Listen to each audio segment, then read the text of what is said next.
Yo, yo, yo. You already know, man. About to get it in for a little hot minute, man. I know it's been a while, like always, but hey, it's enough on YouTube for everybody to enjoy and catch up on and try to get their minds right. You know what I'm saying? So I just wanted to go in on Atlantis, give some more drop and give some more, info on some stuff that took place and you know that might can help people correlate some things, man, and help keep us moving in the right direction. You know what I'm saying? It's just something for educational purposes. You know what I'm saying? Of course, entertainment. And for one thing, for sure, is to make it inspirational for us to learn and to represent who we are, and to always be mindful, man, that uh, things can change. So we're gonna get it in, man. Let me try to set it up. Y'all know I don't go live much, so I ain't really expecting too many people to come in, man. So just salute to everybody, man. When they do come in on the replay and everything, man, much respect, much honor. But to everybody live with me right now, man, you already know, man. If you can share, thumbs up, try to get it out there, man. Ohio player, man. Much respect, bro. We finding out more things. So much honor and glory to you, man. Appreciate you for dropping in. First one come through. A touchiness goddess, peace supreme. Much glory and honor to you as well. I know I get to hear you sometimes on Chief Holiday channel, man, and whenever I can, I like to hear the wisdom of our, feminine uh energies that came here to create and nurture us, man. So everything should be well and fine, with everybody with that. Ain't nobody got a problem with that. So other than that, I'm gonna get right into it, man. I ain't gonna try to waste too much time because I got some stuff I gotta do. I know it's Friday. I really been trying to get it in, but you know how it is. Stuff come up, just everyday life, man. Just making sure everything's straight with the family, everybody that I can stay in touch with, and just keeping things as stable as possible, man. Having run-ins with certain situations myself, with the law and all of that. So, you know, gotta go to court, but hey, only the strong would prevail. I know I'm gonna win anyway because they already violated my rights, but that's a whole nother story, man. We're gonna get into it. Let me see, man. I'm gonna go ahead and get straight into the book, Atlantis in America by Ivar Zapp and George Erickson, uh, two archaeologists that created this great uh, evidence of work, man, traveling around the world or just with the knowledge and stuff that they had to present in this book, man, is way beyond its time, you know what I'm saying? Because the book came out in 1998. So, well, copywritten in 1998. Who knows when they actually had the book ready, you know what I'm saying? But, it's copywritten 1998. Like I said, they two archaeologists who, have pretty much they were at the time had good advanced studies on what was taking place on the history and where they was up to at the time and just discovering things about America. So we just happened to, like I say, I came across this book in the archives of think it was Con Drops. I don't know. I can't remember. I can't remember he had in his archive or what. But got this book and I was like, whoa, Atlantis in America. This is part 9, so it's just pretty much like, yo, man, this right here is pretty much the level of what I was trying to represent for the Americas, you know what I'm saying? Because I knew about the underground tunnel systems that, connected to the pyramids and certain mounds and the structures like the star forts and certain megalithic sea walls and stuff like that, man, that I had knew to look up, the pyramids, of course, you know what I'm saying? I had knew to look up, and I'm like, what I'm saying, why ain't nobody really talking about it? And, this book wasn't uh, being published in North America or whatever. So it was being published. I think Canada could get it. I think Canada has a lot of books that North America won't publish. Um, Not only that, surrounding areas as far as the islands in South America, of course. I know a museum had got burnt down, if I'm not mistaken. It was in Mexico or South America, like some years ago. They had some, good artifacts and archaeological history or whatever that was in there, man. And basically this book has been exposing the fact that, it has been a system that was guided by a particular church. A lot of people already put it out there, the so-called Roman Catholic Church, or the Catholic Church, you know what I'm saying? Who knows exactly the definite or the defining term of these people of who they really are as far as covering up so much history and evidence about America, you know what I'm saying? Who knows? But, like I say, this is just something that, I knew people probably interested in and just wanted to keep it going, man. So I'm gonna get into it. I ain't gonna hold nobody up, man. I can get long-winded. So uh, let me check back real quick, make sure everybody's straight. So Yeah, everybody, ain't nobody in right now, no way. So I'm gonna go ahead and get it in for a sec. All right. So it says this is chapter 8 that we starting with. Chapter 8. I go up. You know what I'm saying? The serpent and the cross.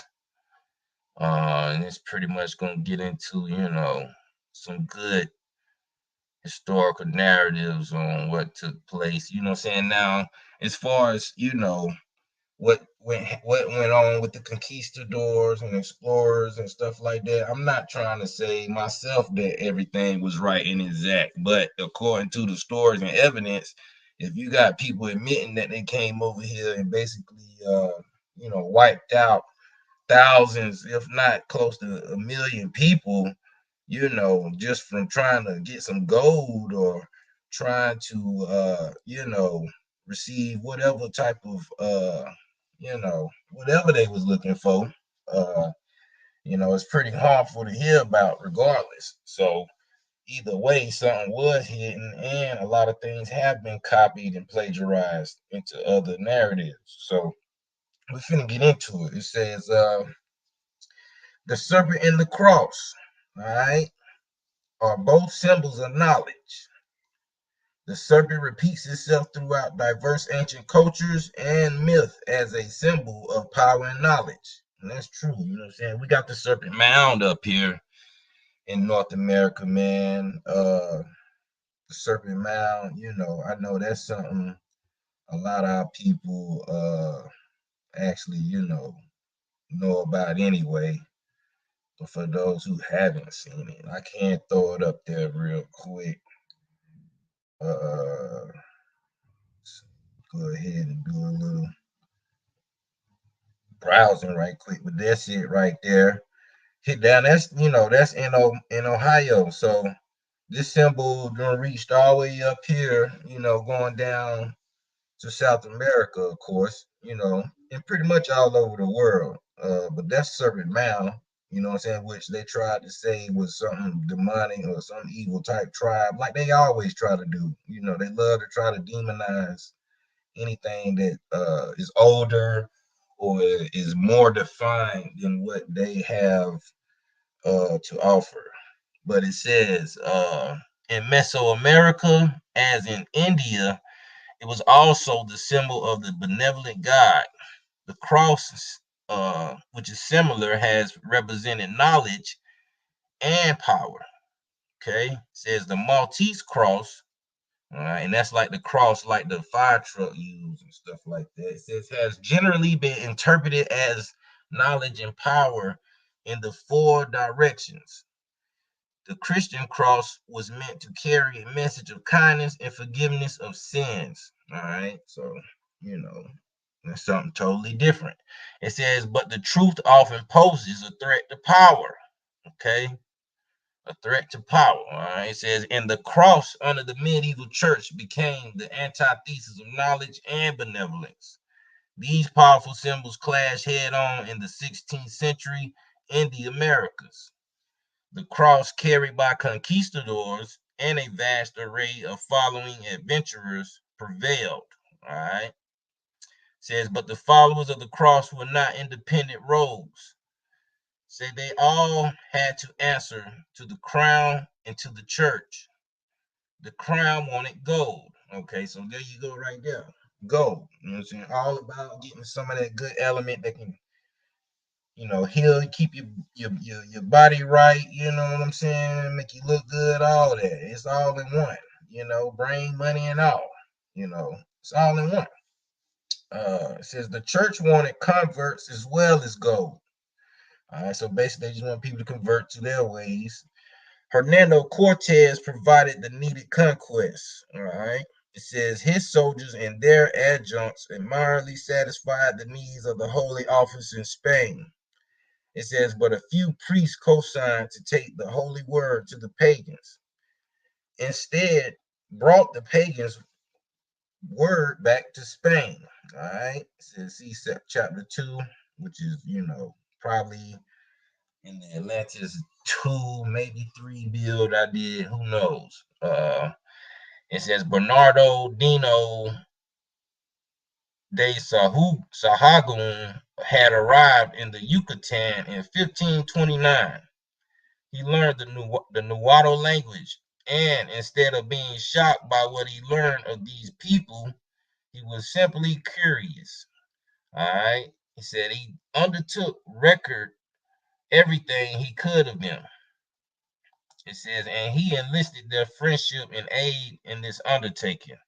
From all of his informants, Sahagún and his Indian scribes composed a 12-volume codex, which is now called the Florentine Codex. All right. It says describing every aspect of Aztec life, from descriptions of the foods they ate to their obsession with astronomy, counting, religion, and how they buried their dead, usually entombed with a piece of jade in their mouths to serve as a heart in their next lives. All right, so and he gonna show the pieces, I guess, of jade of what they use. So the Florentine Codex, if you look that up, of course, it is a book that contained 12 volumes of supposedly what he just described. You know what I'm saying? And it's pretty much giving you that the Aztec, uh, what they picked up on and what they knew, as far as coming here, conquering this area, the area they had conquered,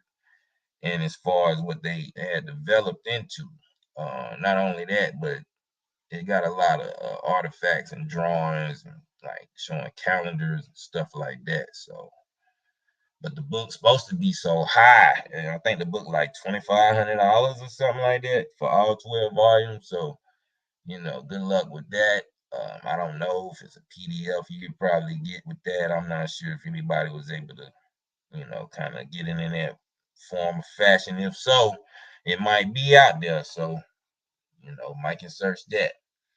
It says Sahagún also learned that the Aztecs were relatively recent arrivals, having conquered the far more developed Toltec culture only a few hundred years before. You know what I'm saying? In much respect, shout out to Medicine Man who put that information out.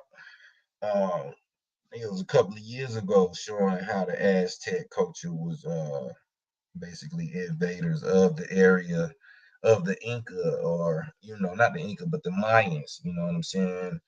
Um, who formed into the Inca or whatever. You know what I'm saying? So it's supposed to go down like, and these terms are as far as like the Mayan, Olmec, Toltec, it's really representing like, I guess, each generation of the same people.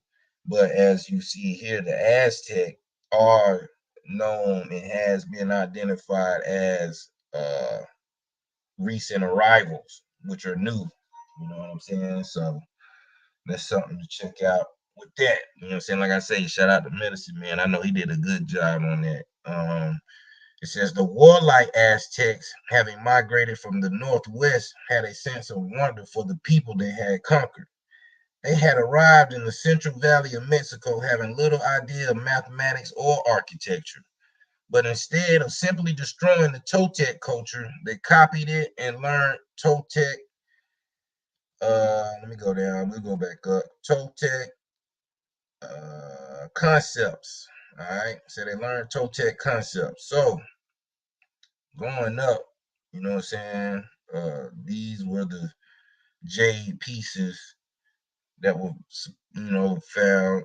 Uh, I guess these were supposed to be the ones they were using to put in the mouths or whatever. But either way, that's an advanced way, for somebody who's supposed to be primitive to be burying, you know what I'm saying? Using jade pieces that are carved in art form of, the shape of a body and all this, and you know what I'm saying? Like this is crazy. You know what I'm saying? This is way beyond what what we knew about that. You know what I'm saying? But I'm gonna scroll down, and of course, right here, this is the supposed to be, to say, the reconstruction of the central excavated city of Teotihuacan.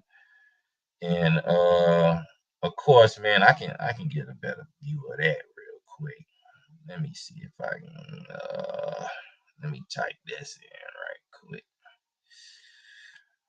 Uh And on deck right quick. And then I'm pretty sure, like I said, a lot of people done showed this, man. And this is the Teotihuacan, the Sun and Moon Pyramid in Mexico. Uh, this is the layout of the pictures that they got. Um, as you see, you know what I'm saying? For people who just haven't put it all together, but this is the ones that they talking about right here. You know what I'm saying? The sun and moon pyramid. They not. I want to try to find one where they showing them all together more so, like that view he got. Let's see. Let's see if I can type in.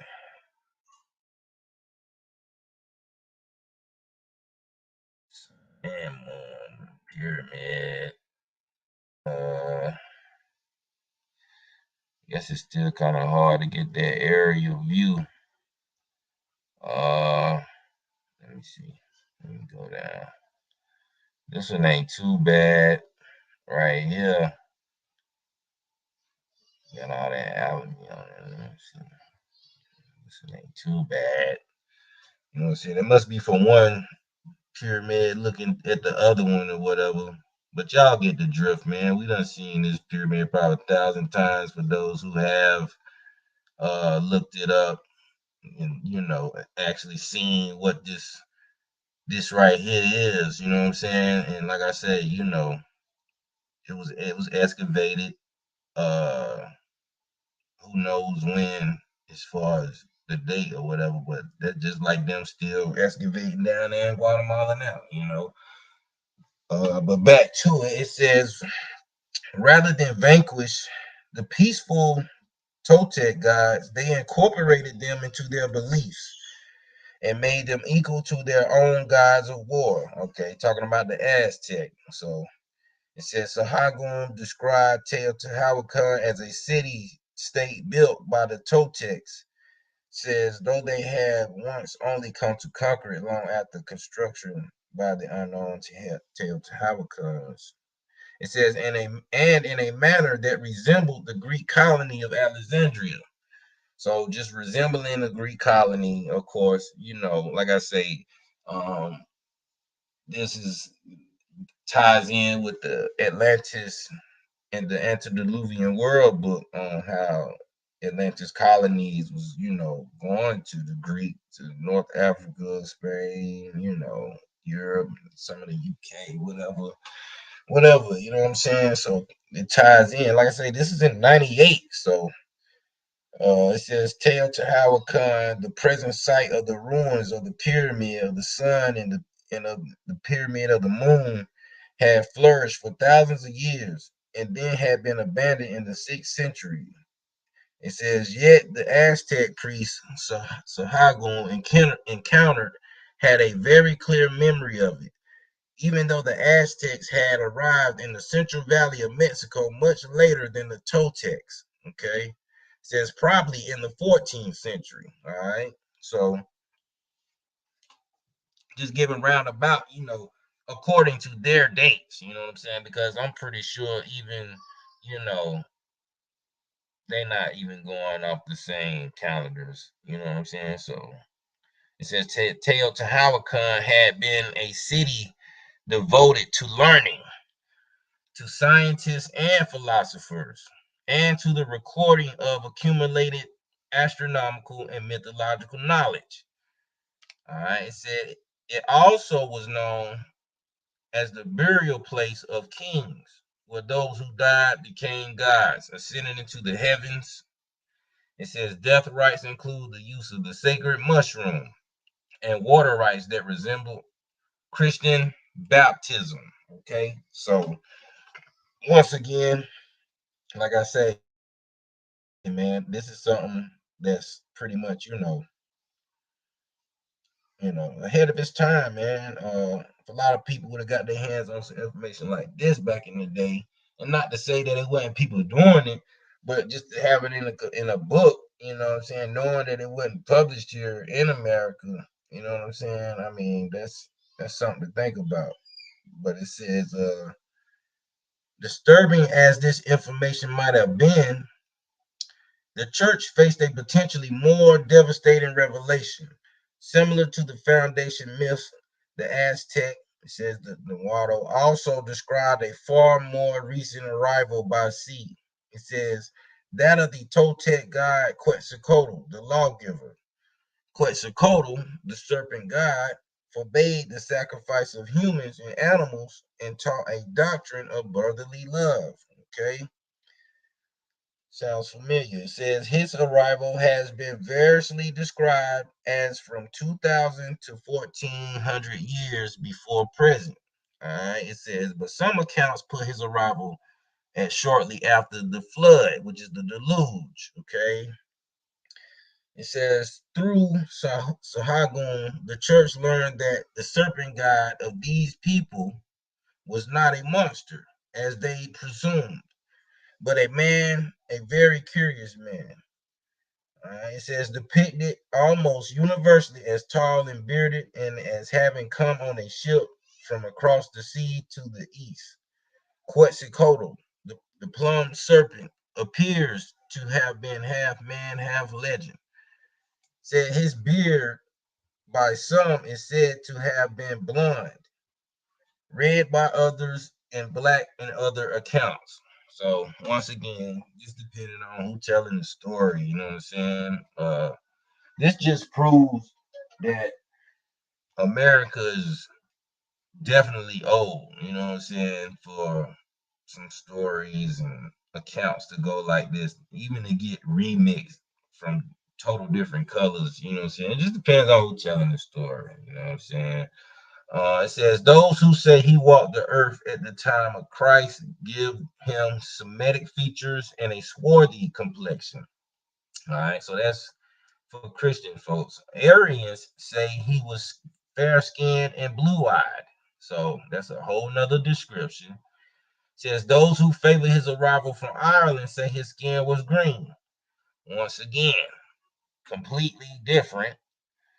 It says those who say he came from Atlantis say he was a giant and his skin was red. Okay, so here we go again. That's like 4, 5 different stories about the same person. My bad. I'm trying to scroll down, keep it real hot for me. But it says, by some accounts, he was a king, and others, he was the wind god. But all accounts of Quetzalcoatl agree that he was first and foremost a teacher. All right. So that right there is a statue, a Tula statue right there. And we'll go back up to that. It says Quetzalcoatl taught his followers math and astronomy and the secrets of temple building. He was a great lawgiver and so loved all life that he couldn't bear to hear of harm to any animal. He respected the people's belief in sacrifice, but he advised them to sacrifice only snails, flowers, and butterflies, never other humans. All right. It says, but his main teaching was of compassion and love for humanity. Quetzalcoatl gave the Indians maize or maize and taught them all their crafts. Says he walked throughout southern Mexico teaching the merits of brotherly love and forgiveness of sins. So, I mean, this is another Christ story. You know what I'm saying? This is Jesus, Yeshua, Emmanuel, you know, whatever you want to call him. You know, this is sounds familiar to me. You know what I'm saying? It says he related how he had been tempted by demons, wanting him to sacrifice a human heart so his people could be spread of a cataclysm. But he had abstained from their deceit and treachery, and it was the demons who were vanquished. It says, according to legend, Quetzalcoatl was also tempted by wine, sex, and the desire for glory in battle. Quetzalcoatl was able to overcome all the temptations, but it says Tezcat, however you say the rest, Quetzalcoatl's opposite force, poisoned the food of Quetzalcoatl's followers in Tula. All right, it said, and then disguised himself as an old woman toasting delicious maize. The maize had been drugged by a Tezcat, and the starving Tululans were soon in a stupor and easily slain. All right, so I'll go back up to that statue real quick. And this is the Tula statue. You know what I'm saying? Uh, Matter of fact, I think I got a picture. I got. I can pull up. That's some of that's the rest. That's where it's at right there. This is like the whole area down there somewhere in Mexico City. The Tula statues. These are megaliths. You know what I'm saying? Big megalith statues. You see the noses and stuff like that. You know. Uh-oh. They ain't gonna let me show that. So let me get off of that. But y'all see it. Uh, not only that, I mean, it's just that's why it's good to travel to go see this type of, see this type of stuff yourself, man.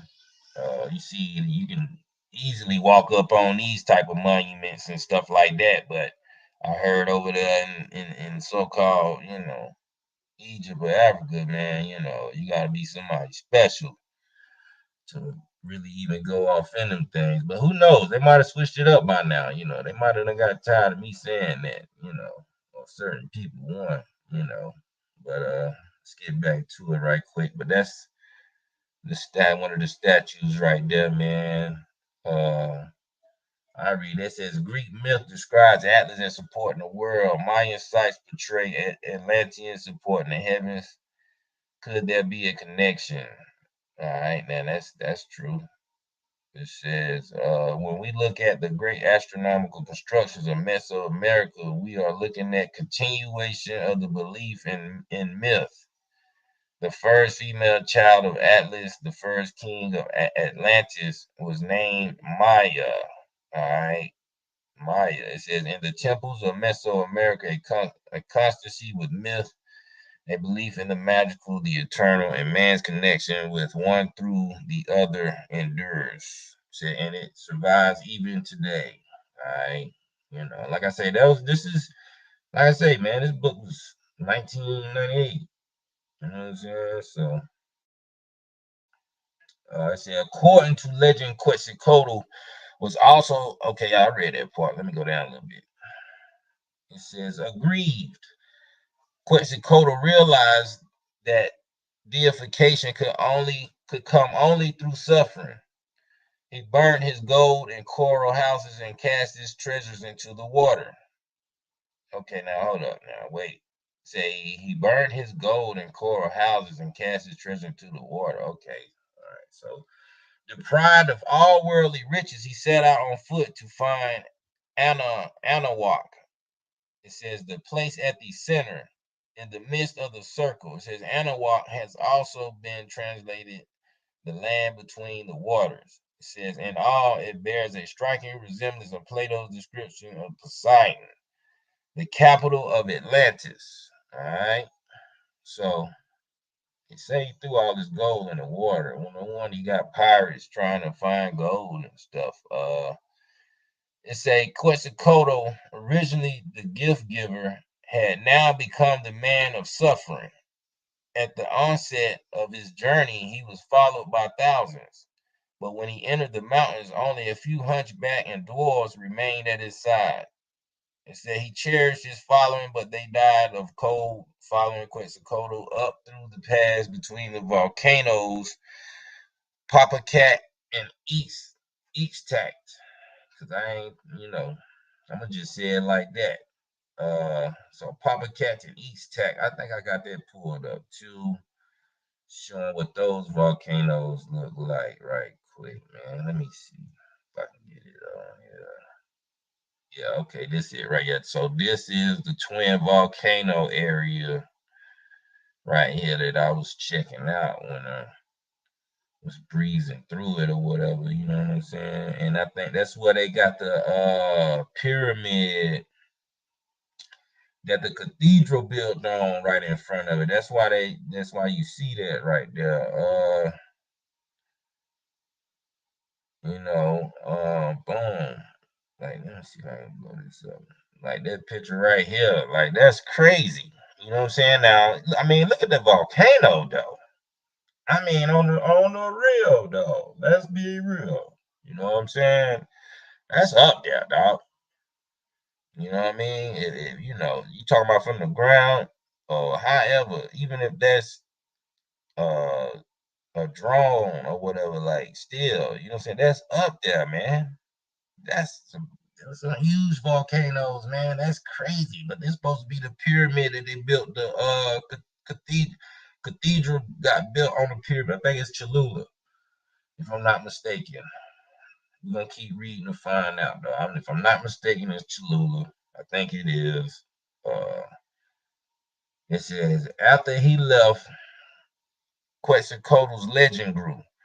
Those that believed in his teachings but had not followed him on his journey built temples at Tolan and in other Toltec cities. In recognition of Quetzalcoatl, the Great Pyramid at Cholula is said by early European witnesses to have been adorned and its summit by a jade statue of Quetzalcoatl several feet in height. It says recently at Tula, the cipher codices describe a conflict between the Toltec priests at Tolan. Says dissatisfied with a prolonged drought and upset about recent military losses, some of the priesthood called for a return of human sacrifice. All right, so says, but the older priesthood, still loyal to Quetzalcoatl, rejected the idea of human sacrifice. Okay, so the older priesthood said we're gonna hold it down for Quetzalcoatl, for Quetzi. We ain't doing all that. Y'all are crazy. You know what I'm saying? We just gonna move on. You know what I mean? It says after much turmoil, the oldest priest quit Tolan. Says they were accompanied by a large following of the common people, unhappy about the conditions the drought had inflicted on their marginal lives. It says, and that's a ball court right there. Y'all already know. It said that marginalized and displeased with the authority of the state. Said thus a vast migration of the Toltecs, loyal to the humanitarian teachings of Quetzalcoatl, was underway, culminating in their reunification with him in the Yucatan. So they reunited. They reunited right here, and they built the ball court. It says the great ball court of Chichen Itza. Quetzalcoatl spent many years wandering and teaching. He and his followers built ball courts and temples throughout Mesoamerica. You know what I'm saying? So, of course, we got into that in the encyclopedia. They showing you that we had ball courts. A nice picture of that. Here's one right here. You know what I'm saying? Let me try and keep it going for a sec. So, of course, just type in great ancient ball courts in America, and you should probably find at least 6 or 7 of them, maybe. You know what I'm saying? It's probably more than that. They just ain't showing. It's probably some just got to be excavated. Um, it says, legend states that one day Quetzalcoatl sailed away to the east on a raft of serpents. It would appear that the handsome Tezcat, the lord of the material world, darn, don't that sound like Lucifer, or Set, you know what I mean? Over there in Egypt, when you study all that, the god is Set, you know what I'm saying? And Quetzalcoatl's nemesis, who was Tezcat, it said had triumphed over him. It said, but the Nahuatl reading of these events differs. It says they say it was the plum serpent who finally triumphed because he had learned how to fly and he had risen above the material possessions of the world. Okay, so basically, what I'm getting out of this is the whole Quetzalcoatl story is basically another representation of, you know, a teacher versus I guess a warrior. You know what I'm saying? Or the opposite, light and dark, you know, zero and one, or however you want to see it. That's what I'm getting out of this already, because this is what we've been seeing in all these stories across the world. And this is one of the oldest ones as well. So let's keep going. Say when Quetzalcoatl left, he promised to return from the sea to judge the living and the dead. Said he promised that return in the year and on the day of one read, a date that recurs once every 52 years. It was by chance that on this day in the Christian calendar, April 22nd of the year 1519 AD, that Hernando Cortez's ships arrived in Mexico. Okay, so once again, just even giving historical, narratives on comparison. You know what I'm saying? Like, that's ironic. It says, thus only 10 years before Sahagun had arrived to tell their tale to the church and record their history, the Aztecs had faced their moment of truth, the return of Quetzalcoatl. All right, so they thought that Cortez was Quetzalcoatl. Says, though fearful, they thought they were welcoming the gentle Toltec serpent god. Instead, they were greeting the cross of the Inquisition. Death and destruction would soon follow. Okay, so it says, what could Montezuma have taught on hearing that Quetzalcoatl had returned? It says, of course, it is pure speculation to attribute motives to people who long gone, but it is easy to conjecture that his reaction was not one of joy. It says the Aztecs were not the people who had been taught by Quetzalcoatl, not the ones who had followed him through personal sacrifice. It says not the ones on whom he bestowed undying kindness and love. They were the usurpers, the conquerors of the Toltecs and their gods. It says they were the borrowers of gods of an earlier, more sophisticated navigational culture about which they knew very little. All right. It says here, yet they believed in Quetzalcoatl and they sacrificed to him, which is crazy to somebody who didn't want you to.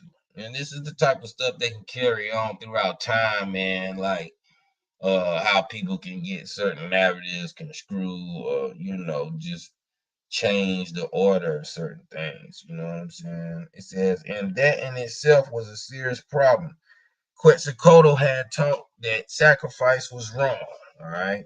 So it says some Aztecs believed that their borrowed god Quetzalcoatl was right about the evils of sacrifice. Yet when turmoil presented itself, when the sun god was out of sorts, they could not refrain from appeasing their own angry gods with the sacrifice of a youth.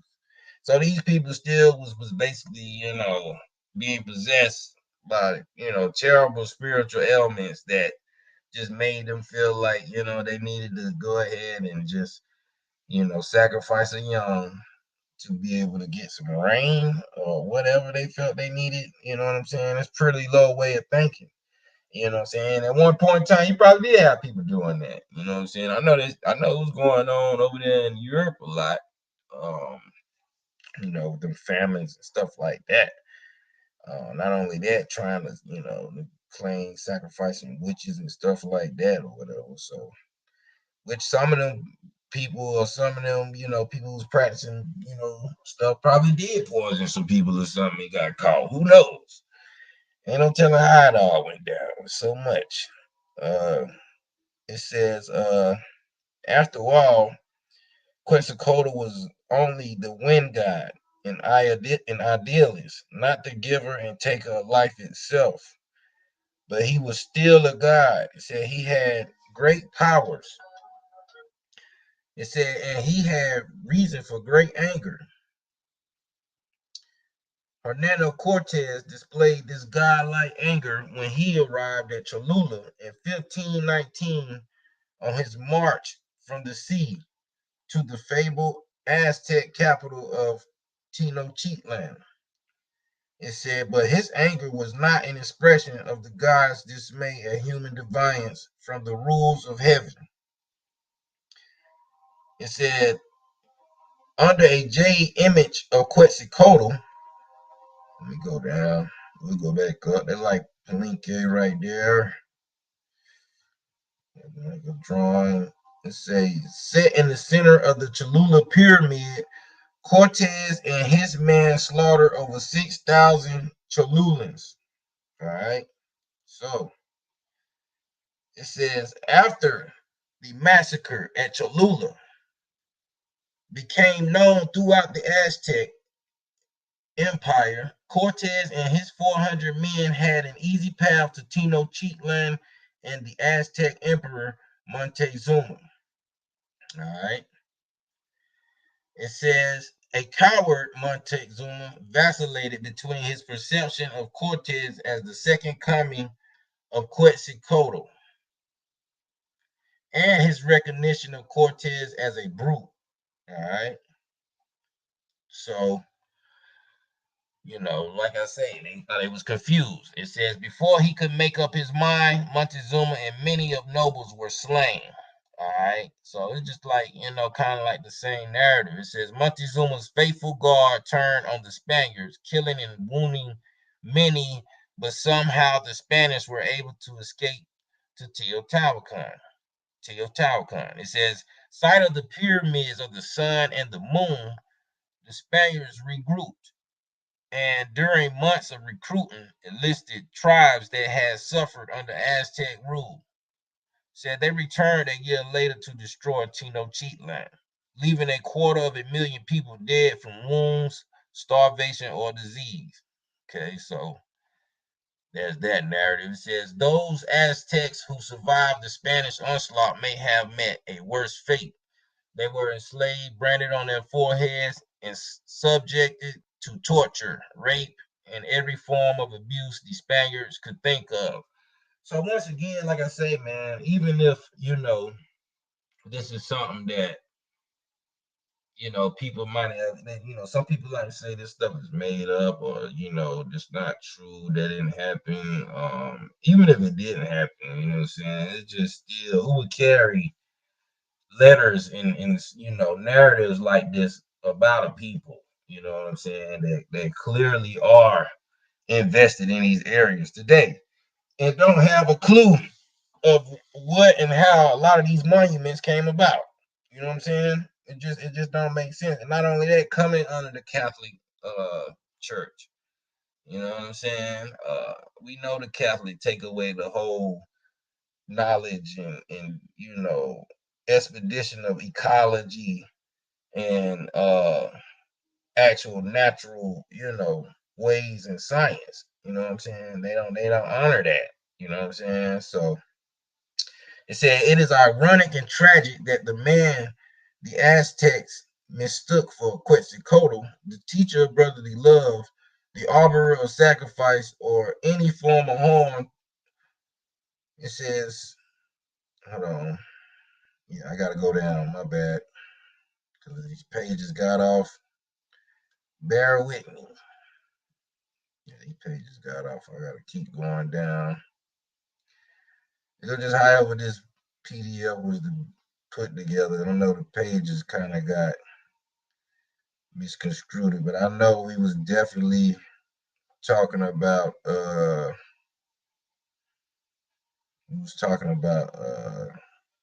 Cortez basically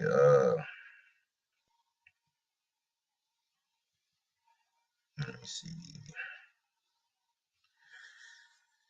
I think it's right here.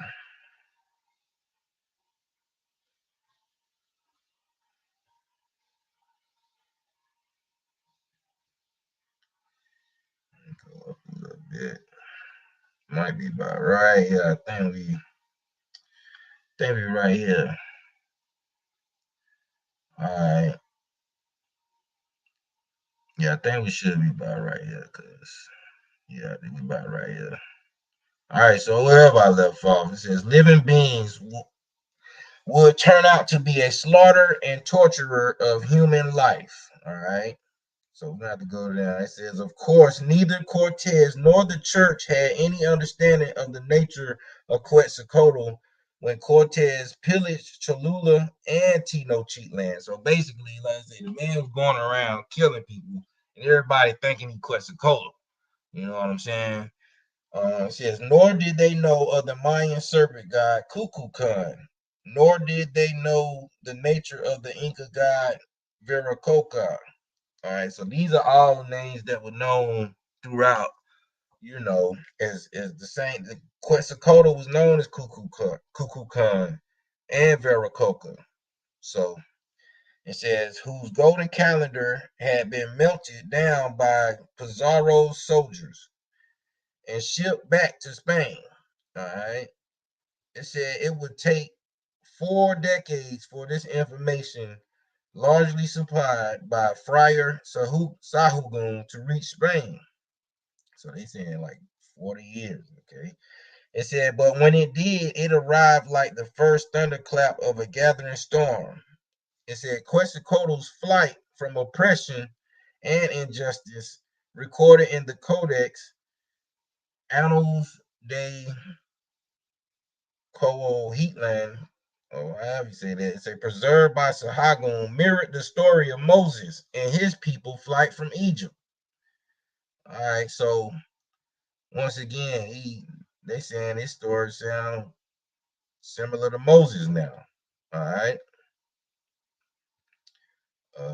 Let me go back up because I accidentally went down too far. All right, we right here. All right, it's a mirrored the story of Moses and his people's flight from Egypt. So this is the same, somebody taking a people from who get in bondage and out of slavery. They Quetzalcoatl. This is they got the same narrative. Let's see. It says, but with a significant twist. Knowledge of a personality that forbade human sacrifice to the gods already existed in Mesoamerica. All right. It says the people and their leading priests were willing to immigrate from their land in defense of the teachings of Quetzalcoatl, not in anticipation of him. It said this version of mankind's history put knowledge of the Savior, Quetzalcoatl, ahead of knowledge of the deliverer. All right. It says the unnamed equivalent of Moses. All right. Like Moses' story is basically saying, he was giving commandments, but Quetzalcoatl was, you know, giving the commandments himself, while Moses was supposedly giving the commandments. I guess he's, putting it in that sense. It says the similarities between the story of Quetzalcoatl and the Jewish legend of Enoch, son of Cain, could not have been lost on the church. All right, let's see what this is about. It says, just as Quetzalcoatl's followers had frozen on the mountain pass of Cat, Enoch's followers had perished in snow and hailstones at the spot where Enoch ascended into heaven. Okay, so it says, indeed, Tenochtitlan, the Aztec capital and the city founded to honor Quetzalcoatl, means land of Tenoch or Tanakh. Now, how ironic is that? You know what I'm saying? The story already similar. And then not only that, Aztec capital and the city founded to honor Quetzalcoatl means land of Tenoch or Tanakh. Like, it's now how ironic. You know what I'm saying? It says, could Tenoch or Tanakh have been an earlier name for Quetzalcoatl? Says, could the Nuwato language with this penchant for prefixing T's on important place names have changed Enoch? It says, the city founded by the son of Cain to Tenoch. How ironic is that for real? It don't take a genius to figure that out. It says, could the Nuwato language with its penchant for prefixing T's on important place names have changed Enoch, the city founded by the son of Cain and Tenoch? In 16th century Europe, speculation abounded that the Americas were the land in which the banished Cain had eventually settled. All right. It said, if so, Cain would have had would have to have become a seafarer, which means yes, he would have to navigate and know how to navigate the seas, man. This is just, that just don't make any sense if that was true. So it's obvious that this story very well so has to be older, if not, because it's an almost direct carbon copy. It says the parallels to Sumerian, Persian, and Indic legends are every bit as compelling. In Iran, the followers of the epic hero Kai Khusrau and the five paladins are left to perish in a snowstorm as Kai Khusrau ascends the ivory throne to heaven. In the Hindu epic, the Mahabharata, in the Hindu epic, the Mahabharata, when however you say that, you whatever Yudhishthira sets out on a pilgrimage in the mountains, the citizens of his city follow him for some distance. All right, same following thing. It say he sends them back and thereafter is followed only by his wife and his four brothers. It says they, like the five followers of Enoch, the five followers of Kai Khusrau, and the followers of Quetzalcoatl, perish while Yudhishthira, or however you say that, entered heaven in his mortal body, not having tasted death. So this like, come on, man, five follower thing, this whole thing all across the world. You know what I'm saying? This story done went all across the world, you know, just like kind of like the whole Jesus narrative, teaching law, whatever, you know what I'm saying? Like this is all this stuff is copied and somebody, I mean, what are we talking about here? It said, could such parallel legends develop among widely geographically divided peoples in antiquity without contact? I mean, somebody had to be in the same classes or something. It said what the church faced was a realization, all right, a realization that the contacts or the common origin could have occurred long before the date they had given to the creation of the world. All right, so you talking about something that's been more established than even when you saying the world was created. How ironic is that? You know what I'm saying? Like I say, man, these guys had an extensive research on this to compare all this stuff together and to, be able to really, catch that. And you know what I'm saying? This is back in 98, which would they, who knows when they actually compiled all that evidence. You know what I'm saying? It's like to me, it's all about evidence. You know what I'm saying? Uh, I ain't been around the world, but using the internet, searching, pretty much knowing the questions I want to know, the things that I want to find out, what everybody else is saying or what done happened here or there. You know what I'm saying? I'm glad to do that without having to spend so much money. You know what I'm saying? You gotta know that, you gotta know what to look for. Depending on what you're looking for. You know what I'm saying? Just dream big. You know what I'm saying? Make it reality. But this right here is supposed to be Mohenjo-Daro, Circle of Citadel. Say in this valley, so this is something over there in India. Say until the discovery of Dravidian people of the Indus Valley 50 years ago, pre-Aryans were considered primitive. History had taught us that the Aryan invasions of India from 1750 to 1400 BC imposed the rule of civilization on a spiritually and materially inferior people.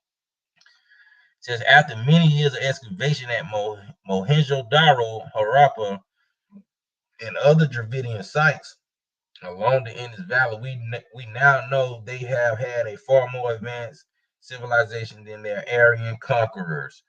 So you talking about 1750? That's like they trying to say that's 3,700 plus years ago, man. You know what I'm saying? Like that's a long time ago. And not only that, you know, this is a citadel, megalithic, stone. you know, Flintstone stuff, man. It says, all right, what did I leave off at? All right, so yeah, Sahagun's intense interest in recording the record of the Aztec people and their legends of a far earlier people was more than upsetting to the church authorities. The church was not pleased at reading Sahagun's descriptions, particularly the concept of trial on earth followed by the promise of a happy afterlife. So he's showing them stuff that basically like, okay, they got stories over here talking about the same thing y'all talking about. What's up? And they seem more advanced and smell better, and they got more going on than us over here. What are we doing? What's the move? Tell me what's the move. You know what I'm saying? I mean, let's just keep going. It says only the church could promise that, huh? Only the church could promise that. Okay, it says in the eyes of the Inquisition, Quetzalcoatl could well have been a Jesus to rival Jesus. All right. It said Jesus of Nazareth, offering direct communion with God to his followers, was himself one Jesus too many for the Inquisition. Yeah, that's crazy. I guess they're like, nah, we can't have another one. You know what I'm saying? There's no way. It says, thus, when the time came, the Church of Rome, unable to truly follow the teachings of Jesus, did not turn the other cheek when confronted with with heretics. Okay, so they wasn't having it. It says in the Yucatan, the church had another problem. A Franciscan friar, Diego de Landa, arrived in the heartland of the Maya in 1549. It says the friar, unlike so many of his contemporaries, was deeply interested in the language and customs of the Mayas he encountered. It says he lived with the Maya, learned their language, and came to respect them for their temperance, quiet courage, and expression of mutual cooperation. It said he loved their occupation and preoccupation with tended gardens, planted fields, and cultivated rows of fruit trees. Now, I don't know about y'all, but like I say, man, back in the early 90s, I remember going outside, you know what I'm saying, probably, I can remember earlier in that, really kind of as a little one. You know what I'm saying? Going outside and seeing the berry bushes, the muscadines, the trees, the pear trees. Some people had pomegranate trees and fig trees in their yards and stuff like that, man. And it was like I said, it was muscadine bushes. And I was in apartments, you know what I'm saying? I was in apartments, you know what I'm saying? Washington Homes, you know what I'm saying? Like it was muscadine bushes all around it, man. The honeysuckles and stuff like that, man. You know what I'm saying? So, you know, we it ain't hard to see that. You know what I'm saying? It ain't really hard to see that. But we get back to it. It says he admired their carefully built and well kept houses. All right, so they had houses. All right, it said Londa visited their great cities and was in awe of the dazzling architectural achievements, man. Referring to the American Encyclopedia once again, man. Uh, like I say, you know, shout out to the Americans, man. Everybody that helped keep it great and making it great. You know what I'm saying? We must stand strong and be strong. But I mean, what are we talking about, man? This just all bringing it together. Like I say, this is information back in 1998. So it says he wrote back to the Holy Fathers in Spain that these were not savages, but people who displayed Christian virtues. All right. They displayed Christian virtues, but they ain't have, the so-called cathedrals and all this stuff y'all got going on over here. It says Londa became the guardian of a Catholic convent and at the once important Mayan site of Izamal near Merida. There he continued to study the codices, it says hieroglyphic picture books of the Maya. It says of the pyramids, Landa would later write in relation relation of Licassos, Locosos de Yucatan. Okay. It says there are in Yucatan many edifices of great beauty. It says this being the most outstanding of all things discovered in the Indies. They are all built of stone and finely ornamented, though there is no metal found in the country for this cutting. So, you know what I'm saying? Like, they trying to figure out how. Okay, it says we may safely surmise that it was not the Indians' penchant for idol worship or even for sacrifice that so disturbed the holy office.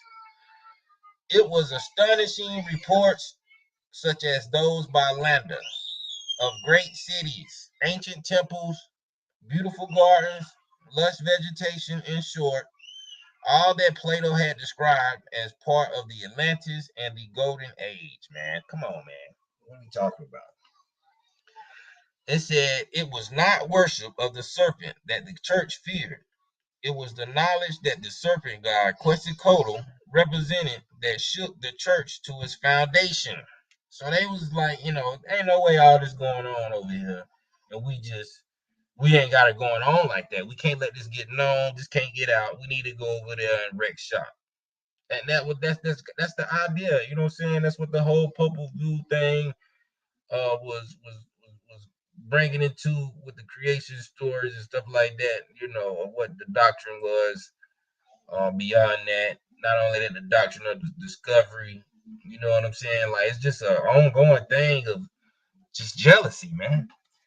It says if the existence of heretical thought and the worship of idols were perceived as a threat by the church, how much more so was the information that in a distant land there may be vestiges of a distinct civilization that was far older and possibly far more advanced than any found in the Bible.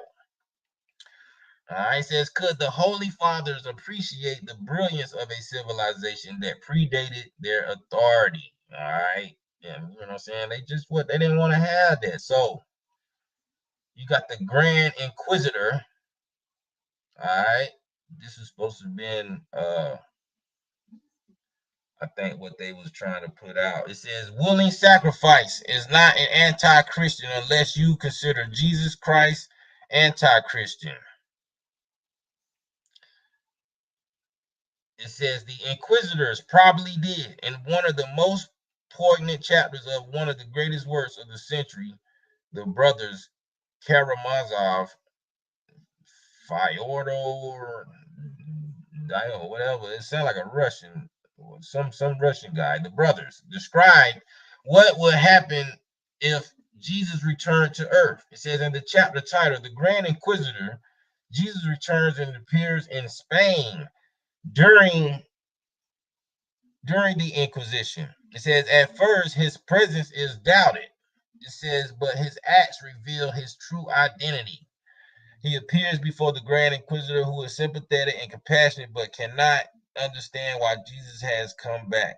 It says the Grand Inquisitor decides regretfully that there isn't room on earth for both the church and Jesus Christ.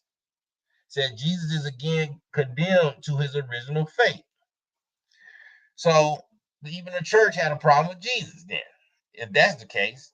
You see what I'm saying? According to the Grand Inquisitor, it says, would knowledge then of the nature of Quetzalcoatl have changed the church's outlook on the Americans?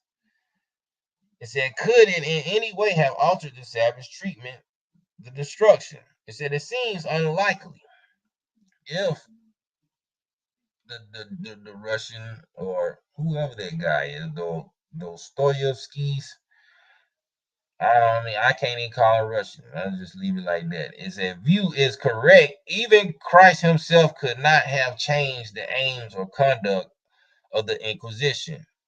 So, it says, in fact, knowledge of the nature of Quetzalcoatl only intensified the church's antagonism. So basically, it's like, you had basically a church that was going around basically in Europe, Spain, you know, I guess, even North Africa in a sense, that was trying to, basically over there controlling people's minds, basically making them think that even if it was of Jesus somewhere. You know what I'm saying? We need to kill him because basically only the church need to be the true Christ, which is governed by a group of people who probably don't give a damn about nobody. You know what I'm saying? Who knows? It says, what the church faced was the realization that the legend of Quetzalcoatl was part of the fabric of all ancient myths that had preceded Christianity. Booyah. That's a dagger. It's a big dagger right there. Said from the creation tales, the deluge myths, which is the flood stories, the Tower of Babel parallels, the partaking of the flesh and blood of the one who sacrifices himself, to descriptions of his journeys and his promise to return. So they saying all this was basically based off the story Quetzalcoatl and stories that's going on around in other cultures and in other lands. Okay. It says, but the church was accustomed to dealing with infidels with the help of the mercenary El Cid. They had overthrown the civil Moors in Spain. Okay, so once again, you got civil Moors, you got dirty Moors, I guess. You know what I'm saying? The dirty Moors, they pushing, I guess, this Catholic type narrative, this, this branch of politics, this branch of, interest. You know what I'm saying? Where you still had the civil Moors who was trying to just keep order and keep everything peaceful because they knew, okay, like most of them people over there probably couldn't even handle what they knew what was going on over here. They had to drive them crazy. They wasn't ready for it. You know what I'm saying? It says throughout the long Inquisition from 1252 to 1834, so that's roughly 600. You know what I'm saying? So they had persecuted the infidels, burnt their books of science, astronomy, and mathematics. All right. So that's what the church did. All right. It's in the Catholic Church, right? So, and then they had taken their land. But in the case of the plum serpent, the threat occurred in a part of the world over which the church had no control. All right. It said an advanced civilization on a far continent was a serious problem for the church. It says the real fear was that the serpent god was not some easily dismissed terror in the Garden of Eden. It said, but the symbol of an ancient way of knowledge. It said, reigning over the peoples of the earth for thousands of years. All right, it says the church met this challenge swiftly and decisively. Sahagun's writings were burned, and Teotihuacan, which, like Alexandria, had been subject to much destruction and many burnings, was raised again. All right, it said, but some knowledge of the old ways remained hidden from authorities.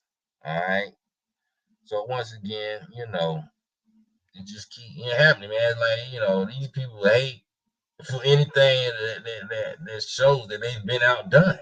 You know what I'm saying? It says, from these tales, Sahagun recorded the legends of Tolan, the legendary city of the Toltecs, with its beautiful temples, gardens, and palaces. The great city had been deserted, said, at the urging of Quetzalcoatl, and left to decay and face destruction at the hands of its enemies, who toppled the monuments and desecrated its temples. It says Tolan has never been found. It said, but its legend and memory have never been completely erased. All right. It says Sahagun was effectively censored. All right, effectively. Somehow, one copy of Sahagun's observation survived the attacks. It said that somewhere in his complicated life, Fray de Landa changed his views and decided that the great monuments had been built by the devil. Now, come on. He said, and the books of the Maya contained the devil's teaching. This is what these people do to anything that outdoes them. Like, this is a story. This is what the myths teach us. You know what I'm saying? This is kind of like why they don't want nobody to look at the myths, because the myths explain these type of situations of these type of beings always trying to cover the truth so they can run people's lives, man, and oppress people. You know what I'm saying? This is what the myths teach us. You know what I'm saying? When we study these myths, you know what I'm saying? It's just breaking down the different ways the stuff come about. You know what I'm saying? It says he stripped the pyramids of their fine ornamentation. He publicly destroyed over 5,000 idols and 13 great stone altars. Then had the pyramid at Izamal dismantled. He said, with his stones, he built a fortress cathedral for his monks. All right. So what's up with monks? You know what I mean? That's what y'all do. Y'all support this type of stuff. You know, you say Landa then systematically gathered all the Mayan books in the Yucatan, which he burned in the public square of Mani, south of Merida. Okay. Says for his efforts, Landa was made bishop of the Yucatan. All right. So the bishop, we still, they got bishops of churches today. You know what I'm saying? I'm not trying to say everybody or every church, today is in full representation of this manner. But if you don't know, now you know. You know what I'm saying? Not only that, if you ain't pushing natural remedies from the land to the law, you ain't for nobody really. You just being a subjugated infidel, pretty much. These people got all type of names for people who don't learn for themselves, man, and actually study what they actually, what they represent. Now, I'm not saying uh the Quetzalcoatl story is the end all be all and nothing like that. What I'm bringing to the fact is that these stories are nothing but copycats of stuff that we've been laid down throughout time, man. And these people trying to keep their narrative going to rule people's minds, to control their money and control their well-being. You know what I'm saying? To control your spirituality. You know what I'm saying? They want to keep you possessed with some dogma and idiocracy. You know what I'm saying? So that's the whole purpose of me getting into this. I'm not telling nobody to join anything as far as on the you got your own spiritual path. If you ask me, your most high may not be the same most high I have. You know what I'm saying? Not only that, we may not even share the same joy with everything. So let alone, you know what I'm saying? It's just being able to have a union and cooperate. Like they say, man, if you can't do that, then this might not be for you. It says, likewise, one day Zumarraga, Bishop of Mexico, was under orders from the church to exterminate witches, works of witches, idols, and temples of evil. Okay. It says Zumarraga boasted of having destroyed 500 Indian temples and 20,000 idols. It says on Sunday, November 30th, 1530, it says so Zumarraga had Don Carlo. All right. Don Carlo. That's the great C note. We'll check that out. That's down there in Mexico. That's some amazing stuff. Don Carlo Ome, I just call it Ome, Lord of Texcoco, publicly burned at the stake in Mexico City Plaza. Mayor accused of having worshipped the god of rain. So they burnt this man because they said he was worshiping the god of rain. Uh, I don't, if that's true, that's terrible. You know what I'm saying? But if it's not, I mean, either way, I mean, who throws out stuff like this just to say it? You know what I'm saying? Just to put fear in people's mind, like, oh, if you do this, this is what's gonna happen to you. That's I mean, what is that? So either way, it has relevance. It says in the marketplace of Texcoco, Zumarraga had a pyramid formed of the documents of Aztec history, knowledge, and literature, their paintings, manuscripts, and hieroglyphic writings, all of which he committed to the flames while the natives cried and prayed. So these people felt defeated, sit up there and watch their stuff get burnt, according to this narrative. Um, it says, into the Holocaust went the codified laws of Texcoco's kings. Well, I don't, that's some of that Nuatos, it's kind of like Latin in the form, but I just call them Netza, who had reigned in Texcoco a century before the arrival of Cortez. So basically, 100 years before Cortez, Netza was reigning, and said, and had acquired the reputation of a Solomon distinguished for his courage, wisdom, and virtue, a renowned astronomer and lover of plants and animals, who had composed 60 hymns in praise of the creator of heaven. All right, so they're like, okay, so we gotta look that up with this Netza dude. You know what I'm saying? Anybody get the chance, look up the Netza, Netzhualcoyotl. You know what I'm saying? Somebody go into that for me and find out what's going on with that story, because that's kind of crazy. They're saying they got an actual comparison story that relates to Solomon.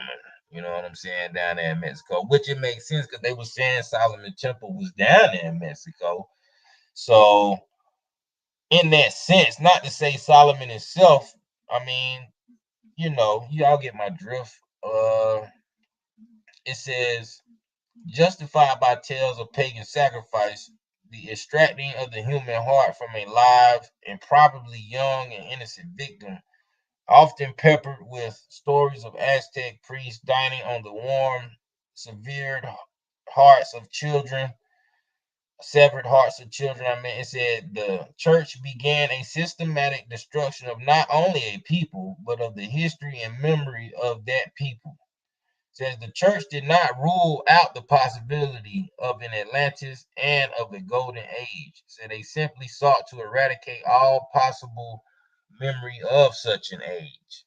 So they want to basically just erase it. That's why they said it was flooded. When we still right here in the Americas, being some of the most, most profound and greatest people on the planet, you know. I mean, what are we talking about? You know, it says, inexorably, the church and Spanish state pressed on in their destruction of the Aztec capital, Tenochtitlan. Said the city was torn to pieces by captured Indian slaves, so that no stones of the once magnificent citadel were left standing. Says Peter Tompkins described the events and mysteries of the Mexican pyramids. It said palaces, columns, and gods were buried in the mud. It says to avoid the stench of the dead, the Spaniards set up camp in the nearby village of Coyoacan or Coyoacan. Said groups of captive Indians razed every last building of the Aztec capital and filled in the canals till not a stone was standing. Says on the level ground, Cortez founded his own great capital, Mexico City, patterned on a feudal model already dying in Europe. So these Aztec people, who we know were invaders, were pretty much we're pretty much just getting done dirty, man. From what is being described, it was, I guess, it seemed like they could do nothing or something. You know what I'm saying? Which is pretty strange. Uh, who knows? When you got people, I guess, who only been taught to live so peacefully for so long, maybe they did just kind of fall back. But other than that, y'all, believe in sacrificing children and stuff at one point in time. So it's kind of confusing how all this stuff came about. You know what I'm saying? When you really kind of get into it and examining it.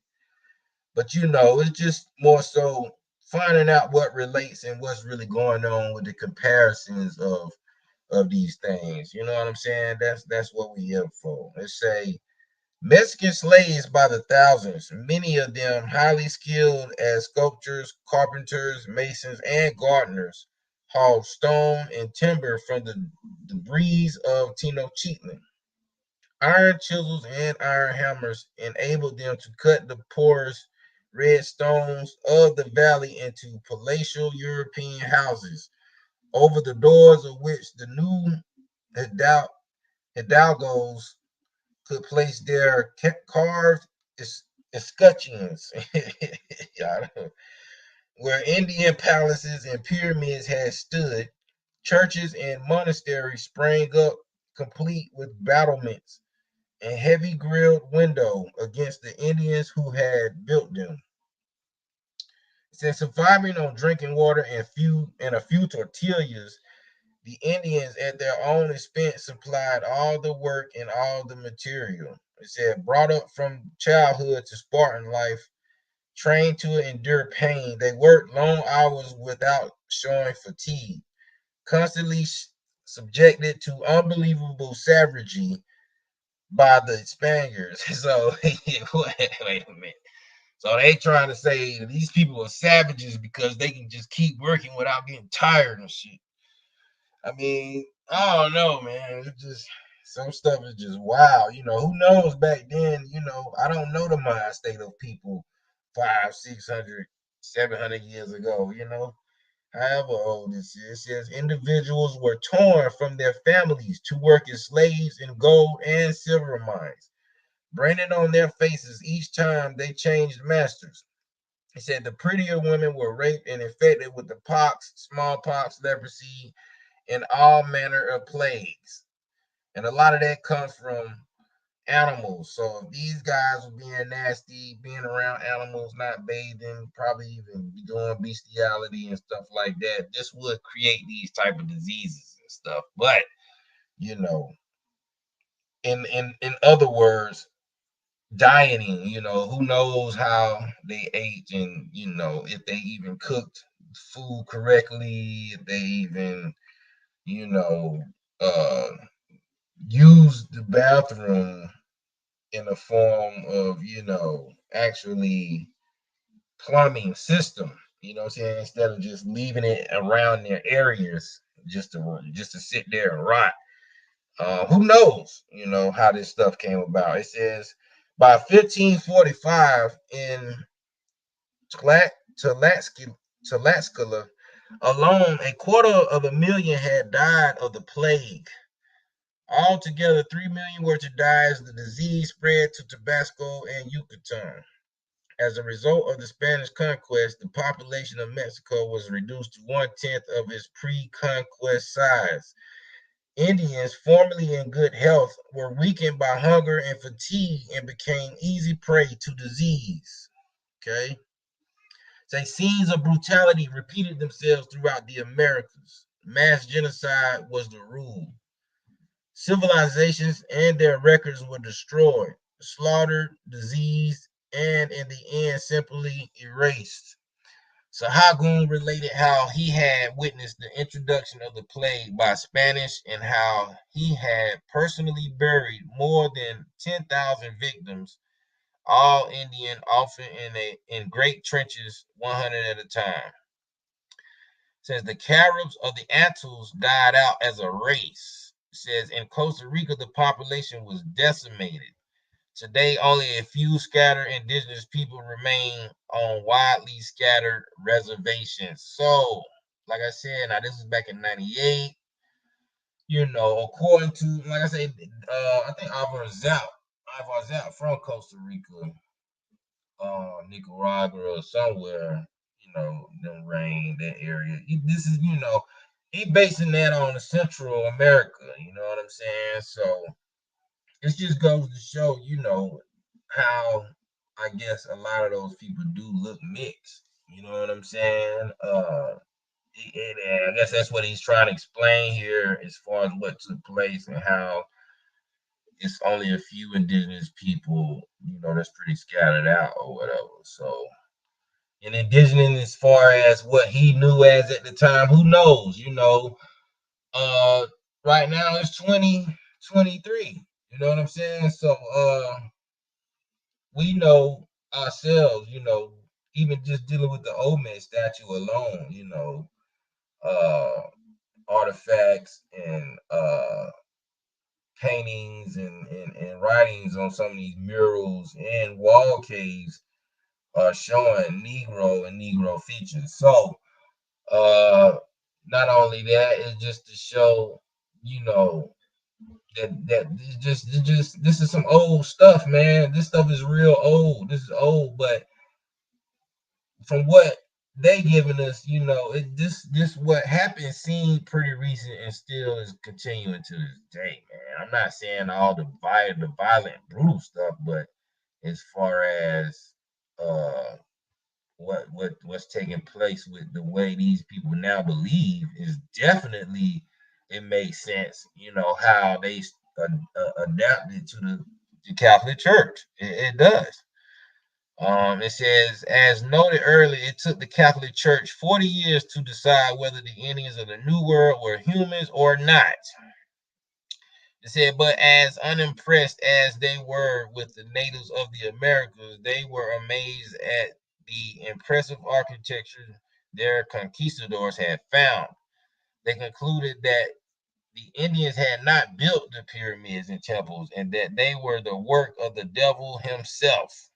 Okay, so they just basically demonized our stuff over here, temples, pyramids, and everything. And that's why it's taken us to bring more of this stuff back into light. Now, of course, you've been had archaeologists, anthropologists, and scientists who've been studying the Americas, but they've been overshadowed and pretty much overcasted by this global leading evolution theory that a lot of these corporations and uh, societies like to stand by. You know what I'm saying? But in all actuality, you know, it's the age of Aquarius, man. It's time to time to pull the water out. You know what I'm saying? So it's a since the official justification for the conquest of the Americas was the spread of Christianity, it was more than convenient for the Spanish to discover the natives were involved with the works of Satan. So, just to spread that out, you know, it says no cruel or abominable act on their part could be questioned when combating such evil. Certainly not by controlling a church that sought not only to destroy, but to eradicate the memories and the vestiges of wisdom of all rivals.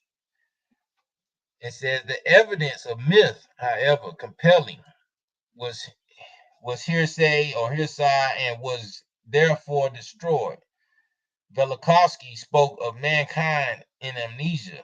A simple interpretation is that man somehow forgot who he once was and who he could be again. But that's for mankind. Other than that, there are some evaluations of science because we know that, they like to use terms in a sense of, certain context. Now, mankind supposedly is not the first man. You got in my studies, man, which is the original man, woman, and child. Then you got human, which is, you know, man, woman, and child, I guess, with some type of adaptation to other areas other than the original man of location. It's a long story with that because it gets confusing. Then you got mankind, who was supposed to be the animal type being. And, however that goes, you got others who try to explain it as far as saying that mankind is just those who don't think for themselves. Uh they're only like mind probe to just follow and just react. Whereas humans, I guess, go on a thinking level to where they can lead and manage. But as far as man's supposed to be the ultimate original being that carries the most natural genetics. But I mean, to each his own. Whoever like to get into that, man, that's a whole nother study within itself. I think you got to get into other cultures and how they explain the ways different types of man or beings come about. You can't just take one aspect of nothing no more, man. You got to keep your mind open nowadays. You know what I'm saying? But back to it a little bit. It says sacrifice existed to be sure. Otherwise, it says otherwise, Quetzalcoatl's admonition against human sacrifice and his decree that sacrifice should be made with butterflies and flowers, not humans, would have been unnecessary. It said even the revered Quetzalcoatl was ignored in his pleas. So they just showing you that okay, even with the narrative, no one truly just didn't sacrifice. People still found ways and reasons to sacrifice. It wasn't, they saying it was that never existed as far as people who just never did that. And I'm pretty sure in certain societies and certain cultures they might still do, and you can't rule it out. Especially with this hip hop stuff going on, you know, we see it's been one label or one, group of interests that's supposed to be a label that got plenty of deaths on their belts with artists. You know what I'm saying? But we'll get in. It says the truth is sacrifice occurred. But all the evidence indicates that until Mesoamerican cultures were in full decline, human sacrifice was rare, occurring in times of a celestial or terrestrial crisis so great that acts in defiance of Quetzalcoatl, the serpent god, were enacted. It said even then, sacrifice was most likely performed with the willing participation of the victims, their path to reunion with the gods. It said there is much ballyhoo about how the losers of the celestial ball games at the great Mayan sites of Chichen Itza and Tikal were. My bad. I went too. Oh, I gotta go down. Hold on.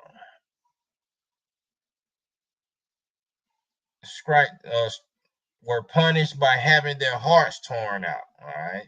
So they were punished by having it. They say, but certain readings of these events revealed that it was the victors in these games who were sacrificed. So even with that, like I said, it depends on there you go again. So they saying in some cases whoever won got sacrificed. In other cases, they saying whoever lost got sacrificed. So just a bunch of, or it could depend on what culture or whatever. Who knows if that was any of that is true.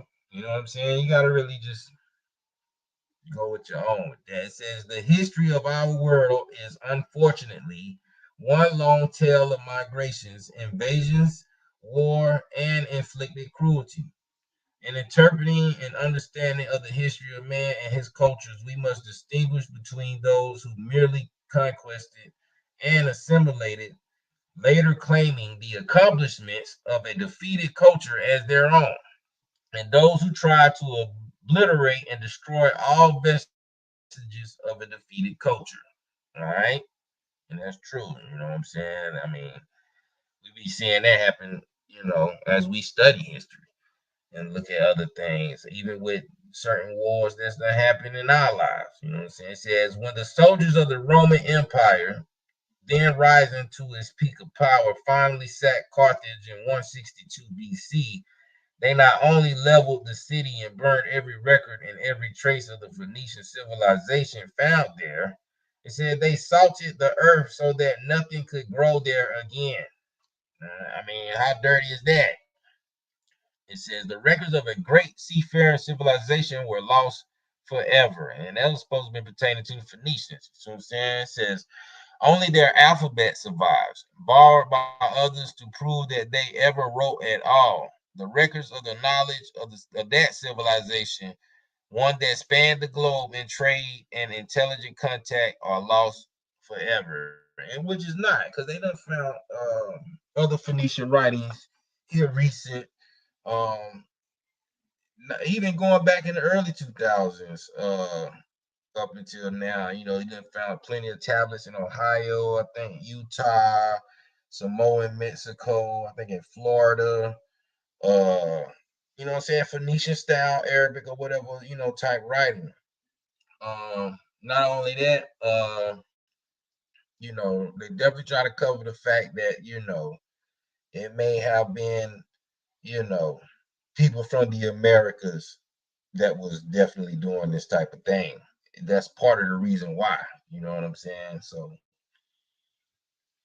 it says the records of the knowledge of that civilization, one that spanned the globe in trade and intelligent contact, are lost forever. It says the burning of libraries and obliteration of knowledge is not exclusively Christian pastime.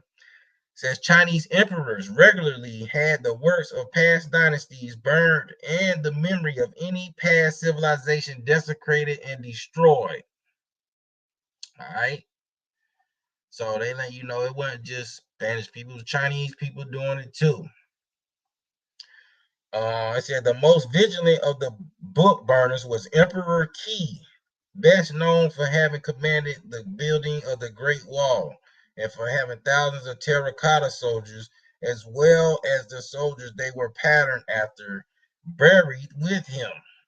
So this man had his soldiers buried with him, like, yo, like when he died, y'all coming with me. I'm not going alone. He that scared. He put up a big ass wall and all. Like this dude is just, oh my gosh, man, what happened to him? It says now the Great Wall is a marvel, but it is only a wall, and the emperor who commanded it building also destroyed the collective record of his people. The present government of China seems equally determined that whatever knowledge is contained in the Great Pyramids of China should remain locked within. Which legacy would we really rather have? One of rule or one of reason and knowledge? I mean, that is true. I think I'll take the reason and knowledge. You know what I'm saying? Because obviously these rulers were gonna take away a lot of shit that you're supposed to keep up with. It says the cruelty of the conquistadors was terrible and immense, but what they inflicted on the peoples of the Americas in the name of the sword was but only a continuation of the decimation that had long taken place in the name of Rome and later of the cross. It was the serpent gods of the Americans that had been the target of the church. All right. So he kept it kind of gangster right there. He like it was the serpent gods of the Americans that had been the target of the church. So they let you know it was plenty of people in America who carried a very vast amount of knowledge and was able to teach and keep things afloat like it was supposed to. And they wanted to find these people on the low. You know what I'm saying? I like to read between the lines a little bit. You know what I'm saying? It says, and the church successfully crushed both the believers and the belief. What had been ruthlessness under Cortez and other conquistadors became a systematic eradication under the church. All right.